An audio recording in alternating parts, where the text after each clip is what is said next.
এই সামান্য একটা জিনিস ট্রাই করার জন্য আমি প্রায় 30 কিলোমিটার দূরে চলে গিয়েছিলাম। আর এই জিনিসটা হচ্ছে তালের রস। এর আগে কখনোই খাইনি, ভাবলাম ট্রাই করি। তো আমার হাজব্যান্ডকে বলার সাথে সাথেই আমাকে নিয়ে যায়। আমিও খুব আগ্রহ নিয়ে বের হয়ে গেলাম। আর আমরা যাচ্ছি হলো দোহার নবাবগঞ্জ, আমাদের এলাকা থেকে 30 কিলোমিটার দূরে।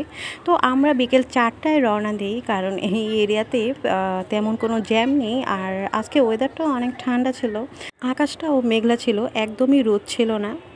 যদিও একটু ভয়ে ছিলাম বৃষ্টি না নেমে যায়, বাট এরকম কিছু হয়নি, ভাগ্য ভালো, নয়তো ভিজতে হতো।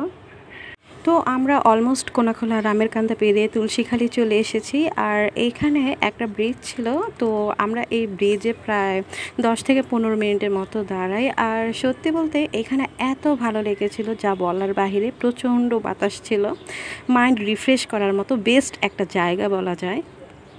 আর এই ব্রিজটি ছিল ধলেশ্বর নদীর উপর। এখানে প্রায় অনেক মানুষই আসে বিকেল টাইমে আড্ডা দিতে। যদিও আমি এর আগে কখনো এখানে আসিনি, কিন্তু আমার অসম্ভব ভালো লেগেছিল এইখানে। কিন্তু আমরা অন্য এক জায়গায় যাব, আর তাই এখানে বেশিক্ষণ থাকিনি। তো চলে গেলাম আবার সেই আমাদের তালের রস খাওয়ার জন্য ওইখানে। তো এখান থেকে এখনও আরও অনেক দূর যেতে হবে আমাদের। তো আমরা রওনা দিয়ে দিলাম। আর আমরা বিক্রমপুর মুন্সিগঞ্জও পেরিয়ে এসে পড়েছি। আর সত্যি বলতে এদিকের রোডগুলো যে এত সুন্দর ছিল যা বলার বাহিরে, খুবই রিফ্রেশ লাগছিল। তো যাই হোক, অবশেষে আমরা সেই জায়গায় চলে আসি। আর এইখানেই হচ্ছে সেই জায়গাটা যেইখানে হচ্ছে তাল বিক্রি করে, তালের রস বিক্রি করে, ইভেন এইখানে নাকি তারিও বিক্রি করে। সেটা জানতাম না, এখানে এসে তারপর জানি। আর এইখানে যে গাছগুলো দেখা যাচ্ছে, এই গাছ থেকে মূলত তারা রস কালেক্ট করে থাকে। আর এইখানে অনেকে বিক্রি করতেছিল, তো আমরা তাদের কাছে যেটা ছিল সেখান থেকে নেইনি।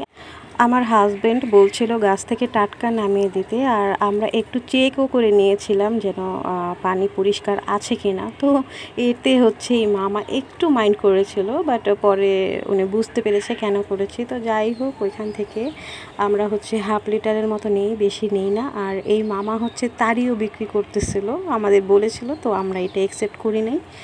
আর এই তো ওনার কাছ থেকে রস নিয়ে হচ্ছে আমরা একটু ওইখানেই খাই। আর এই তালের রস আমার কাছে অনেকটা খেজুরের রসের মতোই মনে হয়েছে। এর